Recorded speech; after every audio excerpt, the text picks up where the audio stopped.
কুকুৰে আমাক ঘৰৰে কুকুৰ চিনাকি কুকুৰ কামুৰিছে কি হ'ব, একো নহয়, মোক আগতেও 2-3বাৰ কামুৰিছে। এনেকুৱা যদি নেগলিজেঞ্চি আমি দেখিবলৈ পাওঁ, তেতিয়াহ'লে এনেকুৱা ধৰণৰ ভিডিঅ' কৰিও কোনো লাভ নহ'ব। বা কাৰণত ৰেবিজ ডেভেলপ হ'ব লাগে বডিত, তেতিয়া কিন্তু মৃত্যু অনিবাৰ্য। এই কথাটো আপোনালোকে লিখি থ'ব। নমস্কাৰ, মই বিকাশ, আপোনালোকে চাই আছে দৃষ্টিকোণ। আজি আমি এটা গুৰুত্বপূৰ্ণ বিষয় আলোচনা কৰিবলৈ ওলাইছোঁ, আৰু বিষয়টো হৈছে কুকুৰে কামোৰাৰ ওপৰত। হয়, আপোনালোকে ঠিকেই শুনিছে।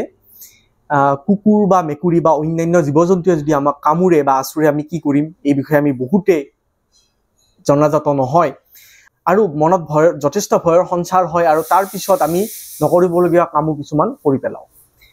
সাধাৰণতে আমি দেখোঁ যে গাঁৱৰ মানুহখিনিয়ে এই যিটো কুকুৰে কামোৰা বা মেকুৰীয়ে কামোৰাক লৈ খুব গুৰুত্ব প্ৰদান নকৰে, বা কেতিয়াবা কুকুৰে কামুৰিলেও বেজ আদিৰ ওচৰলৈ যায়, ট্ৰিটমেণ্টটো সময়মতে নলয়। তাৰ ফলত কি হ'ব পাৰে বহুতে নাজানে। অকল গাঁও বুলি ক'লেই নহয়, আচলতে নগৰত বাস কৰা সকলেও কুকুৰ বা মেকুৰীয়ে কামুৰিলে কি কৰিব লাগে নাজানে বা জানিবলৈ চেষ্টাও নকৰে। বহুতৰে ঘৰত কুকুৰ আছে, মেকুৰী আছে, গতিকে বহুতৰে এটা কথা আমি শুনিবলৈ পাওঁ যে মোৰ ঘৰত থকা কুকুৰটোৱে 2-3বাৰমান মোক কামুৰিলে, মই আজিলৈকে বেজি লোৱা নাই, এনেকৈ কয়। কিন্তু কিমান দূৰ সত্য, বা বেজি যে লোৱা নাই কিমান ভাল কাম কৰিছে, সেইটো কিন্তু তেওঁ আজিলৈকে ভাবি হয়তো চোৱা নাই। এনেকুৱা নহয় যে ঘৰত থকা কুকুৰ বা মেকুৰীয়ে কামুৰিলে, আঁচুৰিলে বা চেলেকিলে আমাৰ বেমাৰ নহ'ব, এনেকুৱা কোনো কথা ক'তো লিখা হোৱা নাই। বহুত এনেকুৱা গৰাকী আছে যে নিজৰ ঘৰতে কুকুৰ বা মেকুৰী পোহে, আৰু ভেকচিনো দিয়ে। ভেকচিন দিয়াৰ পিছত নিশ্চিন্ত হৈ যায় যে ভেকচিন দিয়াৰ পিছত আমাৰ যদি কোনোবা কামুৰে, তেতিয়াহ'লে আমাৰ কোনো ধৰণৰ বেমাৰ নহয় বা ৰেবিজ নহয়। কিন্তু এইটো সত্য নহয়, কাৰণ ভেকচিন 100% ইফেক্টিভ নহ'ব পাৰে। গতিকে যদি 100% ভেকচিনটো ইফেক্টিভ নহয়, তেতিয়াহ'লে ৰেবিজ ভাইৰাছটো সংক্ৰমণ হোৱাৰ যথেষ্ট চান্স থাকি যায়। গতিকে এই বিষয়ে প্ৰতিগৰাকী ব্যক্তিয়ে অলপমান চিন্তা কৰাটো ভাল, কাৰণ যিমান আৰামছে বহুতে কয় যে মোক 2-3বাৰমান কামুৰিলে, মই আজিলৈকে বেজি লোৱা নাই, কিমান সহজতে কৈ দিয়ে। কিন্তু যদি আচল কথাবিলাক অলপমান জানিবলৈ চেষ্টা কৰে, তেতিয়াহ'লে হয়তো এই ভুলটো ভৱিষ্যতে নকৰিব। আচল কথা বুলি যে ক'লো, কোনটো আচল কথা? এটা শাৰীতে মই ক'ব বিচাৰোঁ যে যেতিয়া কুকুৰ বা মেকুৰীয়ে কামোৰে বা অন্যান্য জীৱ জন্তুৱে কামোৰে, যদি সঠিক সময়ত আপোনালোকে ট্ৰিটমেণ্ট নলয়, ভেকচিন নলয়, তেতিয়াহ'লে কি হ'ব পাৰে? তেতিয়াহ'লে ৰোগীজন মৃত্যুৰ মুখত পৰিব পাৰে। এইটোৱেই প্ৰকৃত সত্য কথা, ইয়াৰ ওপৰতো আৰু কোনো সত্য নাই। কাৰণ যেতিয়া মৃত্যু হ'ব, তাৰপিছত আমি আৰু ক'ব নোৱাৰিম যে মোক এবাৰ বা দুবাৰহে কামুৰিছিল, গতিকে মই নললোঁ, এনেকুৱা ধৰণৰ কোনো ধৰণৰ কথা ক'ব নোৱাৰিব। গতিকে যেতিয়া কুকুৰ বা মেকুৰীয়ে কামোৰে, আমি যথেষ্ট সতৰ্ক হ'ব লাগিব। যদি সতৰ্ক নহওঁ, তেতিয়াহ'লে ৰেবিজ যিটো ভাইৰাছ, যিটো কুকুৰ বা মেকুৰীৰ চেলাইভাত থাকে বা অন্যান্য জীৱ জন্তুৰ চেলাইভাত থাকে, এই ভাইৰাছটোৱে আমাক আক্ৰমণ কৰে, আমাৰ ব্ৰেইনক আক্ৰমণ কৰে। তাৰপিছত আমি ইনষ্টেবল হৈ যাওঁ, আমাৰ এনজাইটি বাঢ়ি যায়, বা অন্যান্য চিমটমছখিনি দেখা দিয়ে। পানী খাবলৈ আমি ভয় কৰোঁ, সেইকাৰণে ইয়াক জলাতংক ৰোগ বুলিও কোৱা হয়। আৰু তেতিয়া কিন্তু কোনো ধৰণৰ ঔষধ নাথাকে, কোনো ধৰণৰ ভেকচিন নাথাকে, যাৰ ফলত জলাতংক বেমাৰৰ ফলত মানুহৰ মৃত্যু হোৱাটো একদম নিশ্চিত। গতিকে এইটো এটা যথেষ্ট গুৰুত্বপূৰ্ণ এটা বিষয় মই আজি লৈ আহিছোঁ, যিটো বিষয় আমি স্বাস্থ্য বিভাগত লগত জড়িত ব্যক্তিসকলে আপোনালোকক হয়তো বুজাবলৈ চেষ্টা কৰিব পাৰিম।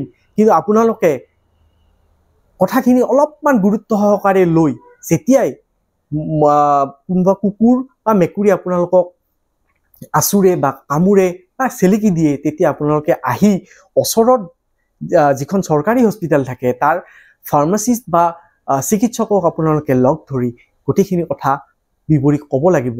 তেতিয়াহে হয়তো আপোনালোকে ভৱিষ্যতে হ'বলগীয়া এই যিটো ভয়াৱহ বিপদ, তাৰ পৰা বাচিব পাৰিব। এতিয়া মই এই বিপদটোৰ কথা বাৰে বাৰে কিয় কৈ আছোঁ, সেই কথাটো মই অলপমান কম সময়ৰ ভিতৰতে ক'ব চেষ্টা কৰোঁ। মই কৈছোঁ যে এই যিটো ৰেবিজ ভাইৰাছটো যথেষ্ট ভয়ানক। এই ৰেবিজ ভাইৰাছটো যেতিয়া সংক্ৰমণ হয়, তেতিয়া কিন্তু আমাক মৃত্যুৰ মুখৰ পৰা কোনেও বচাব নোৱাৰে, এই কথাটো আমি জানি ল'ব লাগিব। গতিকে যেতিয়া কুকুৰ বা মেকুৰীয়ে আমাক কামুৰে বা আচুৰে আমি সতৰ্ক হৈ আমি সোনকালে চিকিৎসকৰ কাষ চপাটোৱে শ্ৰেয়। আমাৰ ওচৰে পাজৰে বহুত কুকুৰ মেকুৰী থাকে, বহুতে ঘৰতে পোহে। সাধাৰণতে এটা কথা কোৱা হয় যে ৰাস্তাৰ কুকুৰে কামুৰিলে আমাৰ ৰেবিছ হ'ব পাৰে, কিন্তু ঘৰৰ কুকুৰ মেকুৰীয়ে কামুৰিলে ৰেবিছ নহ'ব পাৰে বুলি কোৱা হয়, কিন্তু ই সত্য নহয়। বা ঘৰত যদি ভেকচিন দিয়া হয়, ভেকচিন দিয়া কুকুৰ মেকুৰীয়ে কামুৰিলে কোনো ধৰণৰ অসুবিধা নহয় বুলি কয় বহুতে, ই সত্য নহয়। এতিয়া যিটো ইনফেক্টেড কুকুৰ বা ইনফেক্টেড মেকুৰী থাকিব, সেই ইনফেক্টেড কুকুৰ বা মেকুৰীৰ চেলাইভাত ৰেবিছ ভাইৰাছ থাকে, আৰু সেই ৰেবিছ ভাইৰাছটো যেতিয়া আমাৰ সংস্পৰ্শলৈ আহে বা আমাৰ দেহত যিখিনি ছাল আছে, আমাৰ ছালত যদি কোনো ঘাঁ থাকে বা অন্যান্য ধৰণৰ বাইট থাকে, তেতিয়াহ'লে সেই চেলাইভাৰ পৰা আমাৰ যিটো ৰেবিছ ভাইৰাছ আমাৰ বডিলৈ ট্ৰান্সমিট হ'ব পাৰে, আৰু ট্ৰান্সমিট হোৱাৰ লগে লগে কিন্তু যথেষ্ট ভয়াৱহ হ'ব পাৰে। এটা কথা জানি লোৱা উচিত যে আমাৰ বডিটোত যিটো চেণ্ট্ৰেল নাৰ্ভাছ ছিষ্টেম থাকে, তাৰ যিমান ওচৰত কামুৰিব বা চেলেকিব, ৰেবিছ হোৱাৰ সম্ভাৱনা কিন্তু সিমানেই বেছি থাকে। উদাহৰণস্বৰূপে যদি মুখত কামুৰে, মুখৰ পৰা চেণ্ট্ৰেল নাৰ্ভাছ ছিষ্টেমটোৰ দূৰত্ব একেবাৰে কম, গতিকে এনেকুৱা অঞ্চলত যেতিয়া কামুৰে ইমিডিয়েট আমি ডক্টৰৰ ওচৰত যাবই লাগিব। যেতিয়া আমাক ভৰিত কামুৰে তেতিয়াও যাব লাগিব, কিন্তু ৰেবিছ ভাইৰাছটোৱে ৰেপ্লিকেট হৈ আমাৰ চেণ্ট্ৰেল নাৰ্ভাছ ছিষ্টেমলৈকে আহিবলৈ অলপ সময় লাগে। এটা কথা জানি লোৱা উচিত যে কুকুৰটোৱে কামুৰিলেই ৰেবিছ ভাইৰাছটো আমাৰ যেতিয়া বডিত আমাৰ ট্ৰান্সমিট হ'ব, তেতিয়া কিন্তু বেমাৰবিধ নহয়, কাৰণ কেতিয়াবা ৰেবিছ ভাইৰাছটো আমাৰ শৰীৰত সুপ্ত অৱস্থাত থাকে, সি হয়তো এদিন দুদিনত নহয় 5-6 বছৰলৈকেও জাগ্ৰত নহ'ব পাৰে বা ৰেপ্লিকেট নহ'বও পাৰে। কিন্তু কেতিয়াবা এনেকুৱা হ'ব 5-6 বছৰ আনকি 10 বছৰ পিছতো সি ৰেপ্লিকেট হৈ আমাক চেণ্ট্ৰেল নাৰ্ভাছ ছিষ্টেমক এটাক কৰিব পাৰে, তেতিয়া কিন্তু আমাৰ অসুবিধা সৃষ্টি হ'ব পাৰে, চিমটমছ আমি দেখিব পাৰোঁ। কিন্তু আমি তেতিয়ালৈকে হয়তো পাহৰি যাম, 10 বছৰ পিছত হয়তো পাহৰি যাম যে আমাক কেতিয়াবা কুকুৰ বা মেকুৰীয়ে কামুৰিছিল, তেতিয়া পাহৰি যাব পাৰোঁ। কিন্তু সেই বস্তুটোৱে যদি আমি 10 বছৰ আগতে ভেকচিন লৈ আমি যদি প্ৰিভেণ্ট কৰাৰ চেষ্টা এটা কৰোঁ, তেতিয়া হয়তো আমি সুৰক্ষিত হৈ থাকিব পাৰিম। গতিকে এতিয়া আহিছোঁ আন এটা কথালৈ। আমি যেতিয়া দেখোঁ যে আমাৰ ঘৰত থকা কুকুৰ মেকুৰীয়ে যেতিয়া আমাক আহি চেলেকি দিয়ে, আমি লক্ষ্য কৰিব লাগিব যে যিখিনি ঠাইত চেলেকি দিছে, সেই চেলেকি দিয়া ঠাইখিনিত কিবা আগৰে কাট চিন আছিল নেকি বা অন্যান্য ঘাঁ আছিল নেকি? যদি আছিল, তেতিয়াহ'লে চেলাইভাৰ পৰা ৰেবিছ ঘাঁৰ থ্ৰুৰে আমাৰ বডিত এণ্ট্ৰি কৰে, আৰু তাৰ পিছত কিন্তু সেই ভাইৰাছটোৱে আমাৰ চেণ্ট্ৰেল নাৰ্ভাছ ছিষ্টেমক আক্ৰমণ কৰাৰ সুবিধা পাই যাব। গতিকে ঠিক তেনেকুৱাকৈ যদি কোনোবা কুকুৰ বা মেকুৰী আমাক কামুৰে বা আচুৰে, আমাৰ যদি ছালটো ছিঙি যায়, তেজ ওলায়, তেতিয়াহ'লে আমি ইমিডিয়েট চিকিৎসকৰ ওচৰলৈ যাব লাগিব, ফাৰ্মাচিষ্টৰ ওচৰলৈ গৈ আমি ধুনীয়াকৈ কথাখিনি বুজি ল'ব লাগিব যে আমি কি কৰিব লাগিব। এতিয়া ঘৰত যেতিয়া কোনোবা কুকুৰ মেকুৰী আমাক কামুৰে আচুৰে, আমি নেগলেক্ট নকৰি ইমিডিয়েট সেই ঠাইটুকুৰা আমি ধুনীয়াকৈ চাবোন আৰু পানীৰে 10-15 মিনিটলৈকে আমি ধুব লাগিব, কাৰণ চাবোনৰ এটা ক্ষমতা থাকে ৰেবিছ ভাইৰাছটো ধ্বংস কৰি দিব পাৰে। এতিয়া 2 নম্বৰতে আমি সেই ঠাইটুকুৰাত ভালকৈ এণ্টিছেপ্টিক ক্ৰীম আমি ঘৰতে লগাব পাৰোঁ, ঘৰত এণ্টিছেপ্টিক ক্ৰীম থাকে। তাৰপিছত আমি যেতিয়া নেক্সট ষ্টেপ আমি যাম, চিকিৎসকৰ ওচৰলৈ যাম, তেওঁলোকে আমাক ভেকচিন লোৱাৰ কাৰণে ক'ব। ভেকচিন লোৱাৰ কাৰণে যেতিয়া ক'ব, তেওঁলোকে 3টা ধৰণৰ ভাগ কৰে। প্ৰথম ভাগটো হৈছে কেটেগৰী 1, কেটেগৰী 2 আৰু কেটেগৰী 3। এতিয়া কেটেগৰী 1টো কি? যেতিয়া কোনো জন্তুৱে আমাক চেলেকি দিব, চেলেকি দিয়াৰ পিছত সেই ঠাইটুকুৰাত কোনো তেজৰ চিন নাথাকিব বা অন্যান্য কোনো ঘাঁ নাথাকিব, তেতিয়া সেইটো কেটেগৰী 1ত পৰে, কাৰণ অৰ্থাৎ আমাৰ ৰেবিছ ভাইৰাছটো কোনো ধৰণে আমাৰ বডিত এণ্ট্ৰি কৰিব নোৱাৰিলে, ট্ৰান্সমিট হ'ব নোৱাৰিলে, গতিকে তাত কোনো ট্ৰিটমেণ্টৰ দৰকাৰ নাই, অকল ধুই দিলে হ'ল। দ্বিতীয়তে, যদি কুকুৰ বা মেকুৰীয়ে আচুৰি দিয়ে নাইবা চেলেকি দিয়ে, তেতিয়া আমাৰ যদি সেই ঠাইটুকুৰাত কোনো ঘাঁ আছিল, তেতিয়া হ'লে সেইটো কেটেগৰী 2 বা 3ত গুচি যায়। এতিয়া কেটেগৰী 2 কেতিয়া হ'ব? যেতিয়া মেকুৰী বা কুকুৰে আমাক কামুৰিব, তেতিয়া ছিংগল বাইট যেতিয়া হ'ব, সেইটো কেটেগৰী 2ত চিকিৎসকে ধৰে, আৰু তাৰপিছত সেই অনুযায়ী টিটি বেজি দিব, আৰু লগতে 4টা ড'জত ৰেবিছ ভেকচিনটো দিব 0 days 3 days 0 days 3 days 7 days আৰু 28 days এই চাৰিটা ড'জ তেওঁলোকে লিখি দিব কোন কোন ডেটত ল'ব লাগিব তেওঁলোকে লিখি দিব আৰু সেই পৰামৰ্শ মতে আপোনালোকে সেই ভেকচিন কেইটা ল'ব লাগিব এতিয়া যেতিয়া কুকুৰ বা মেকুৰী বা অন্যান্য যিখিনি ফৰেষ্ট এৰিয়াৰ পৰা অহা কিছুমান জন্তু আছে সেইবিলাকে যেতিয়া আপোনাক মাল্টিপল বাইট কৰিব তেতিয়া কিন্তু আপোনালোকে কেটেগৰী 3 আহি যায় কেটেগৰী 3 যেতিয়া আহিব অৰ্থাৎ ই যথেষ্ট ভয়ানক কাৰণ মাল্টিপল বাইট হ'ব সিঙ্গেল বাইটটো ভয়ানক কিন্তু মাল্টিপল বাইট হলে কিন্তু তাত আমি ভ্যাকচিনৰ লগতে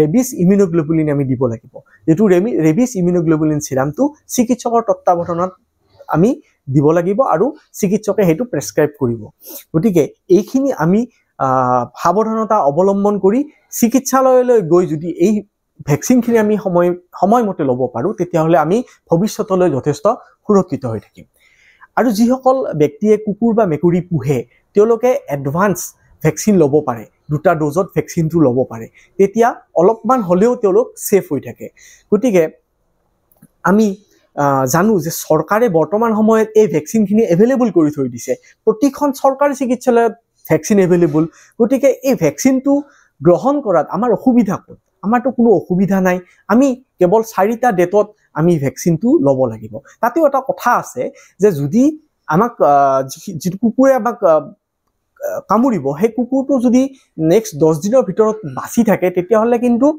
ইমান ভয় কৰিব লগা কথা নাই কিন্তু যেতিয়া কামুৰাৰ পৰা যদি নেক্সট 10 দিনৰ ভিতৰত যদি কুকুৰটো মৰি যায় তেতিয়া কিন্তু আমি অলপ সতৰ্কতা অৱলম্বন কৰিব লাগিব আৰু চিকিৎসকক আমি সেই কথাটো জনাব লাগিব এটা কথাটো হল কুকুৰ বা মেকুৰী আমাক কিয় কামুৰিব তেওঁলোকেতো বহি নাথাকে যে আমি মানুহ আহিব আমি কামুৰিম এটো নহয় তেওঁলোকে আমাক কামুৰাৰ কাৰণ আছে কিছুমান কেতিয়াবা কিছুমান কুকুৰে কি হয় হিয়তৰ নৰমাল যেটো প্ৰসেস শুই থাকোতে খাই থাকোতে খেলি থাকোতে আমি যদি হিয়তক কিবা কাৰণত ডিস্টাৰ্ব কৰো তেতিয়া হলে হিয়তৰ খং উঠি আমাক কামুৰি দিব পাৰে কেতিয়াবা এনেকুৱা হয় কুকুৰ এটা সাইডত বহি আছে কোনাত একদম আমন জীবনকে বহি আছে লেঙুৰডাল তলত পেলাই বহি আছে আমি ওচৰলৈ গৈ তাক জোকাব গলো কিবা কৰিব গলো তেতিয়া কিন্তু কুকুৰটো ইমিডিয়েট আমাক কামুৰি দিব পাৰে আমি নাজানো যে সেই কুকুৰটো ইনফেক্টেড হ'ব পাৰে ৰেবিছৰ পৰা অন্যান্য জীৱ-জন্তু এটা কামুৰি ইনফেক্টেড কৰিব পাৰে গতিকে সেই আমন জীৱনকৈ বহিব পাৰে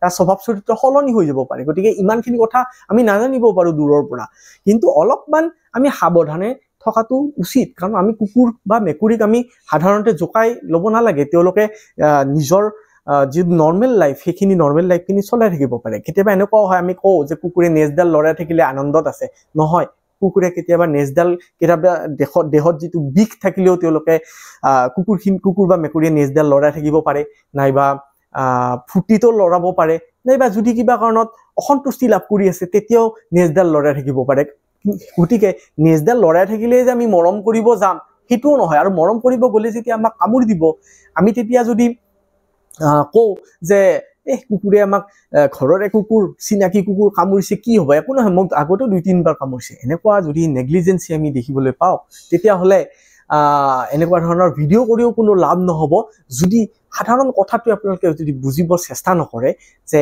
নেগলিজেন্সি কৰি আমি ঘৰত বহি থকাতকৈ আমি 4টা ভ্যাকচিন দি নিজকে প্ৰিভেন্ট কৰাৰ চেষ্টা আগতে কৰিব লাগিব নহলে ভৱিষ্যতটো যথেষ্ট ভয়ানক হ'ব কাৰণ যদি কিবা কাৰণত ৰেবিছ ডেভেলপ হ'ব লাগে বডিত তেতিয়া কিন্তু মৃত্যু অনিবাৰ্য এই কথাটো আপোনালোকে লিখি থব পাৰে আৰু সেই নিশ্চিত মৃত্যুৰ পৰা কিন্তু কোনো চৰকাৰ কোনো চিকিৎসক কোনো ফাৰ্মাসিষ্ট কোনেও বচাব নোৱাৰে গতিকে ইমিডিয়েট আপোনালোকে কুকুৰ মেকুৰী আদি কামুৰিলে বা আচুৰিলে বা চেলেকি দিলে চিকিৎসকৰ পৰামৰ্শ লওক যেতিয়া দৰকাৰ হ'ব তেওঁলোকে ভ্যাকচিন দিব যেতিয়া দৰকাৰ নহয় তেতিয়া হলে তেওঁলোকে ভ্যাকচিন নিদিব গতিকে চিকিৎসকৰ ওচৰলৈ গৈ কনসাল্ট কৰাৰ কোনো টকা পইচা আপোনালোকে দিব নালাগে যেহেতু চৰকাৰী চিকিৎসালয়ত ফ্ৰী অফ কষ্ট এই ভ্যাকচিনটো এভেইলেবল হৈ আছে গতিকে আপোনালোকে নিশ্চিন্ত মনে কোনো ভয়ৰ সঞ্চাৰ নকৰাকৈ গৈ চিকিৎসকৰ লগত কথা পাতক কিন্তু ভুলতো আপোনালোকে ঘৰতে থাকি বেজালি নকৰিব, বেজৰ ওচৰলৈ নাযাব বা ঘৰতে ট্ৰিটমেণ্ট কৰিবলৈ চেষ্টা নকৰিব, কাৰণ বহুতে ঘৰতে ট্ৰিটমেণ্ট কৰি নিজকে বহুত ডাঙৰ আচাৰ্য বা বহুত ডাঙৰ চিকিৎসক বুলিও ভাবি থাকে। গতিকে এই ভুলটো নকৰিব, কাৰণ এই ভুলটোৰ কাৰণে হয়তো আপোনাৰ নিজৰ ভৱিষ্যত, নিজৰ জীৱন ত্যাগ কৰিবলগীয়া হ'ব পাৰে আৰু আপোনাৰ ফেমিলিটোৰ কাৰণেও এটা ডাঙৰ বিপদ হয়তো আহি যাব পাৰে। গতিকে আপোনালোকে এই গোটেই ভিডিঅ'টো চোৱাৰ কাৰণে মই আপোনালোকক ধন্যবাদ জ্ঞাপন কৰিছোঁ। ভৱিষ্যতলৈ আপোনালোকক মই বিস্তৃতভাৱে ৰেবিছ ভাইৰাছৰ বিষয়ে কিছু কথা জনাবলৈ চেষ্টা কৰিম। আৰু এটা কথা আপোনালোকে লক্ষ্য ৰখা উচিত, যদি ফৰেষ্টৰ পৰা অহা কিছুমান জীৱ জন্তু আছে, যেনেকৈ শিয়াল, বান্দৰ, বাদুলি, এনেকুৱা ধৰণৰ জীৱ জন্তু আছে, এই জীৱ জন্তুবিলাকে যদি আপোনালোকক কামোৰে তেতিয়াহ'লে আপোনালোকৰ কেটেগৰী 3ত পৰিব আৰু আপোনালোকে ৰেবিছ ইমিউনোগ্লোবুলিন চিৰামটো ল'ব লাগিব। গতিকে লগালগ আপোনালোকে চিকিৎসকৰ কাষলৈ যাব আৰু তেওঁক গোটেইখিনি কথা বিৱৰি ক'ব, কাৰণ কিছুমান এনেকুৱা অঞ্চল আছে যিবিলাক অঞ্চলত বান্দৰৰ উপদ্ৰৱ বেছি। গতিকে সেনেকুৱা অঞ্চলত কেটেগৰী 3 পেচেণ্টটো বেছি। বহুত ঠাইত বহুত পৰিয়ালৰ মানুহক বান্দৰে আক্ৰমণ কৰি আচুৰি দিয়ে, তাৰ পাছত বহুতে নেগলিজেঞ্চি হিচাপে ৰৈ যায় কথাবিলাক। গতিকে তেতিয়া কিন্তু যথেষ্ট ক্ষয়ক্ষতি হ'ব। আৰু ভাৰতবৰ্ষত ইয়াৰ আগতেও বা গোটেই বিশ্বতে ৰেবিছৰ কাৰণে বহুত মানুহৰ মৃত্যু হৈছে। আৰু 1885ত লুইচ পেচিঅ'ৰ নামৰ এগৰাকী বৈজ্ঞানিকে এই ৰেবিছ ভেকচিনটো উদ্ভাৱন কৰিছিল, আৰু সেই সময়ত 14-15টা বেজী মাৰিব লাগিছিল। ইয়াৰ আগত আমি ইণ্ট্ৰামাস্কুলাৰ ৰুটেৰে আমি 5টা যিটো বেজী দিবলগীয়া হৈছিল বা ভেকচিন দিবলগীয়া হৈছিল, কিন্তু বৰ্তমান নতুন গাইডলাইন মতে ইণ্ট্ৰাডাৰ্মা ৰুটেৰে আমি 4টা ড'জ দিব লাগে। গতিকে ভৱিষ্যতে হয়তো এনেকুৱা ভেকচিন ওলাব য'ত আমি ছিংগল ড'জেৰেও হয়তো আমি ৰেবিছক প্ৰিভেনশ্যন কৰিব পৰা শক্তি থাকিব। গতিকে আজি ভিডিঅ'টি আপোনালোকে যদি ভাল পাইছে, এই ভিডিঅ'টি আপোনালোকে প্ৰতিগৰাকী ব্যক্তিলৈ প্ৰেৰণ কৰক, শ্বেয়াৰ কৰক, যাতে সকলোৱে সতৰ্ক হৈ থাকিব পাৰে। ধন্যবাদ।